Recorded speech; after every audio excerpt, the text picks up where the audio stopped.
Le Maroc n'a jamais été un royaume uni. Depuis toujours le Maroc était un ensemble de petits royaumes et sultanats ottomans et émirats arabes et quelques territoires de tribus indépendantes et qui ne payaient pas d'impôts. Contrairement à ce que dit Robert Lugan, le Maroc n'a jamais existé en tant que nation ou royaume uni, ce qui a d'ailleurs permis son partage entre puissances européennes et sa colonisation et la mise en esclavage de sa population musulmane au profit des chrétiens.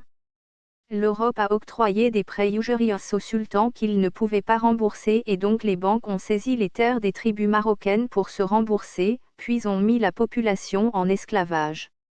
On peut comparer la création de ce faux royaume du Maroc avec celui de l'Arabie qui est aussi une usurpation de l'histoire, un royaume inventé de toutes pièces par la ruse et la force militaire, par les Anglais pour détourner les musulmans de leur soumission à l'islam et les soumettre aux Anglais et coloniser le pays par leurs agents, leurs marionnettes.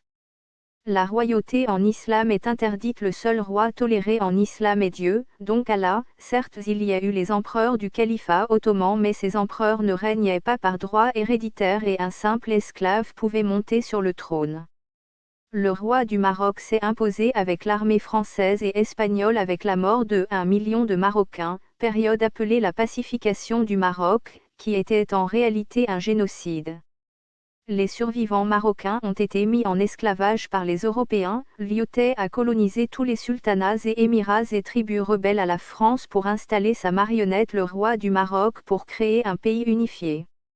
Le Maroc a été créé par le maréchal Lyautey, son drapeau, son hymne national, ses lois et sa constitution, tout a été supervisé par ses soins.